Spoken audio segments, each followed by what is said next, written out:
So, so Dr. Richie Rich, so we say Salaria or how do you say your last name? Um, it's Sallari. It's Salati? it's got the it's got the Catalan double L, Uh-huh. which is a very specific thing, and I kind of spell it a little bit differently. But yeah, Sallari. That's it. Salati. Okay, good. So good. So we're gonna have a great conversation about genomics and DNA, Mhm. and obesity linked cancer research. So tell us about the role of the work that you're involved with. Yeah. So I guess the most appropriate answer would be that I'm trying to figure that out, see where I fit in within this world. But where I'm coming from is from a startup in Chicago, in which we did cancer genomics and precision medicine. And the idea there is instead of simply giving indiscriminately the same drug to all people that have a particular disease, you look at each individual and you say, okay, what's the ideal drug for you, or what's the ideal intervention for you? And the notion behind this is something that I've been working on for quite a few years, which is genetically heterogeneous disease. This idea that even though the same disease can look very similar on the outside for hundreds of thousands of people, the mechanisms, the nitty gritty, the things that are happening in the cells and in the genome are very different. So two people that present with very similar cancers could have completely different mechanisms at the molecular level. Yeah. So that's what I'm really interested in, and working, trying to use those theories and that technology in cancer proved to be quite daunting. And what I thought was, well, in which other diseases might this be applicable? And I got really interested in obesity and sort of metabolic diseases, and I think there could be a lot of opportunity though. The market, if you think in entrepreneurial terms, is huge, and the genetics and the genomics seem to be much simpler than those of cancer. So that's where I'm trying to go. Again, still within the entrepreneurial mindset. But yeah, it's an adventure. Adventure, yeah, because I was just reading something for CBS Evening News, and it was titled "Obesity Linked Cancers Rising for Young Americans." And so what it said, like obesity is already linked to like type 2 diabetes, heart disease, and knee replacements. And the research seems to state that young people between the ages of 25, or people between the ages of 25 and 49 seems to be on the rise, that there's obesity-related cancers that are taking place. How does your work fit into that type of research, or that type of statements that's being made by this news? Yeah. So I think I can address this as a scientist, or I can address it more as an entrepreneur, Yeah. or even just as a person. Or both, or all three. All three, exactly. So yeah, I think that as a scientist, I should say, yeah, sure. Like obesity is associated with tons of bad things, right? Yeah. Like if you're obese, you're at risk of pretty much anything that you don't want to have, right? Yeah. Heart disease, diabetes, etc. Then, but the role that I play, and sort of this sort of mindset that I'm really trying to promote, you have to ask slightly deeper questions, right? So, sure, obesity increases these risks, but how much, and to what is it comparable? And then the other question is, well, is obesity really what's causing? Like, is that really what's increasing the risk?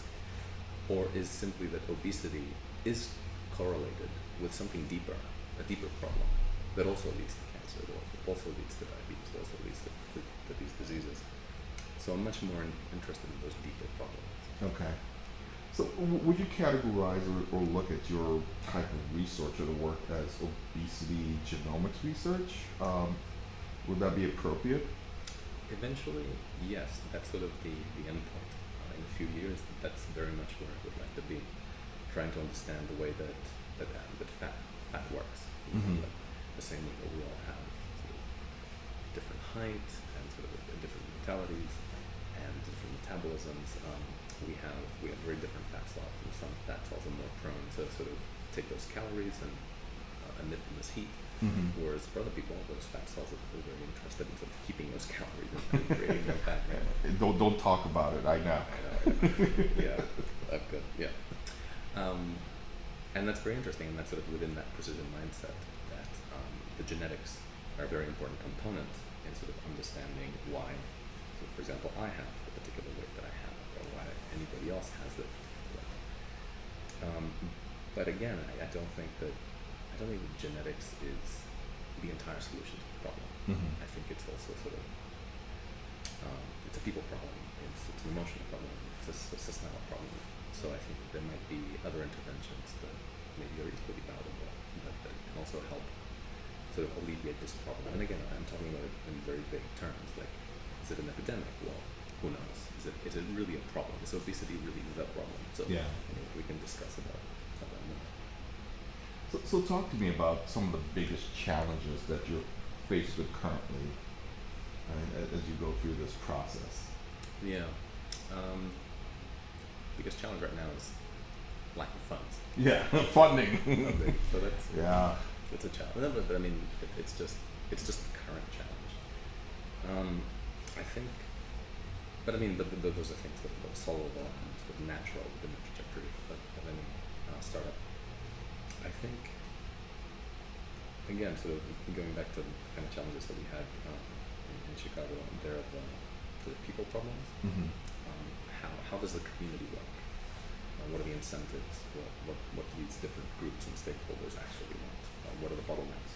What are the things that could be done that are sort of low-hanging fruit that are not being done? And how do you change that? Like, how do you intervene? How do you get to talk to the right people and get their buy-in? And then there's the inherent problems in the science. Science is hard, and obesity is a hard problem. Like, it's not. We have this mentality that it's just diet and exercise, but it's so much more layered. Yeah. Like we're all sort of like encoded. We have a different sort of set point. We all gravitate towards a different body type. We're diverse, right? So science itself is going to be difficult. Yeah, I make a joke with my brother-in-law all the time because he's about 6'3". So I said, "Yeah, you have the banana shape," and I said, "I have a pear shape." All right, so that's just the way it works, and we work out all the time. But so, yeah, it's just one of those things. Exactly. But we should embrace that. Like, we should be better in embracing that and focusing on other things, like working out, like being healthy. Yeah, I love hiking. Absolutely. Yeah. So, are you making traction in the marketplace and being a disruptor at this point, or too early for you? Too early. Yes. The only thing I disrupt is connect sometimes if downstairs if I'm making trouble. But no, there's no genuine disruption. I hope to be. I aspire to. Yeah. But what would that look like? You said you hope to be. Yeah. What would that disruption look like to the market, creating this great business opportunities, for your venture? Yeah. So right now, the only thing that really works for weight loss is surgery. Mm. These bariatric surgery. And even though weight loss is a huge market, most of the products that are being sold and bought to lose weight are ineffective in the long run. Right. And so there's really only one way, but these surgeries are just so drastic. Like they really alter your life. Literally rewiring your insides, and they change your life irreversibly. They change what you can eat. They change your social network. They're drastically, extremely impactful. Disrupting would be a middle way. Like these operations are going to continue to be useful, but what if there was like a middle way in which you could use the genetics, you could for each individual find sort of the path of least resistance, and maybe through some hybrid of some drug, or maybe not even a drug, maybe just like sort of, it's what I call precision lifestyle, right? Mm-hmm. That you change your lifestyle, but not in a sort of mystical way of like trying to identify, like take all these buzzwords, but actually looking at your genes, looking at your microbiome, looking at your actual lifestyle, looking at how you think, looking at what makes you happy and unhappy, and say, well, okay, like we know, we've identified the problem, we've seen other people with it, and what works for you is this. Like you need to exercise under a full moon, and you need to eat, artichokes twice a week, like something like that. Oh yeah. Are you gonna be howling with the wolves if it's a full moon? Who knows? But biology is complex, right?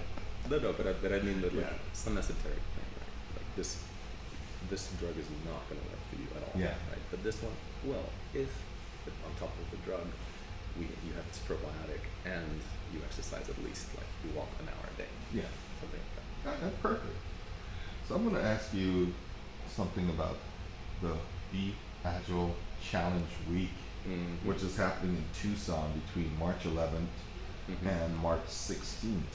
Mm-hmm. We're gonna have a great big play out on March 15th at the Tucson Convention Center. So what do you have planned? What are you gonna do for what?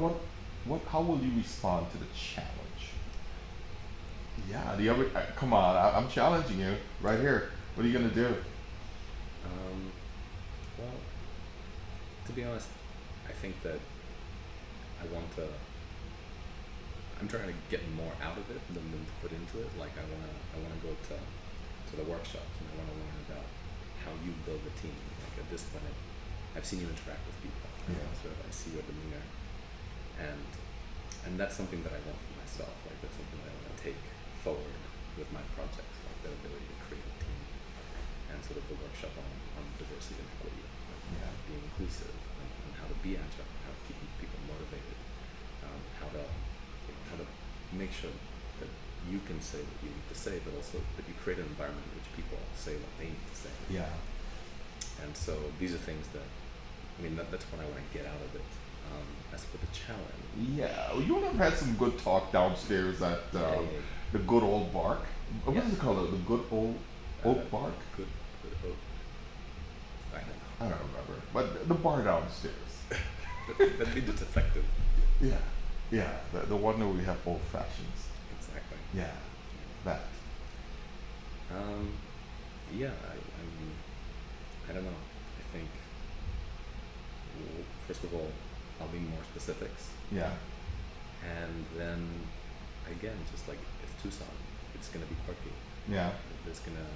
And I think that something will emerge. But Yeah. it's going to have to, again, like I think it's going to have to be emergent. And it's going to have to be something that sort of motivates the participants. And to be honest, I have no idea what that's going to look like.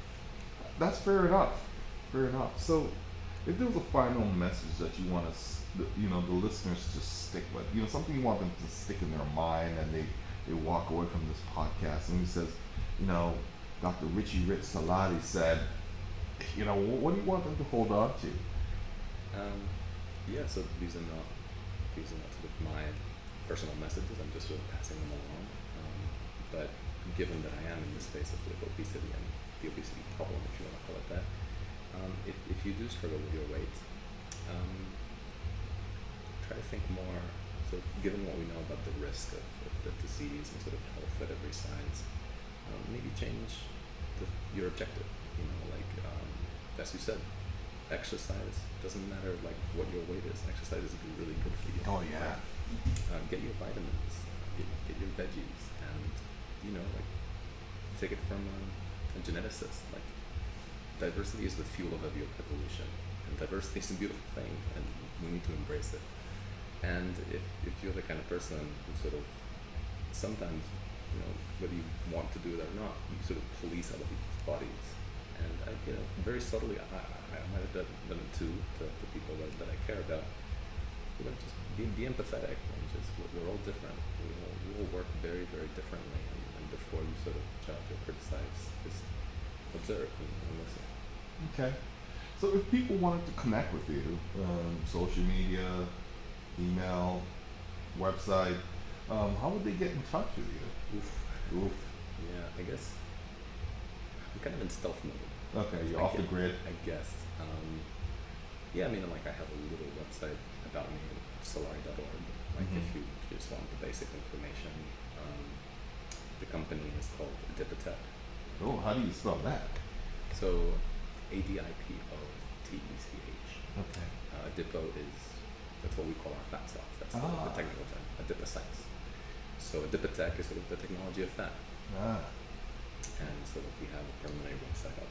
You can get get a sense of what we're trying to do. But everything is very preliminary at this point. Awesome. Well, where are you from? Before we go away. Where am I from? Yeah. Well, I grew up primarily close to Barcelona in a city called Terrassa, and so that means I'm primarily Catalan. Catalan is my mother tongue, but my dad's side, they're all British Australian. So Okay. when I was a kid, I was also spent a year and a few months in Sydney, and all my family is from Sydney. So Okay. yeah, All right. And here you are. Here we are in Tucson. exactly, Wow, hey, we're having a good time. absolutely. Absolutely. Well, thank you so much, Dr. Richie Rich. I like calling you that, and I hope it's okay because Oh, but Yeah. it's very funny. I like calling you Dr. Dave. yeah, so It works out. it works out just fine. Cool. Right. Well, thank you so much for coming on the KnolShare with Dr. Dave podcast. And My pleasure. yeah, this is a good call. Thank you very much. All right, bud. Thanks. Good deal. That was fun. Yeah.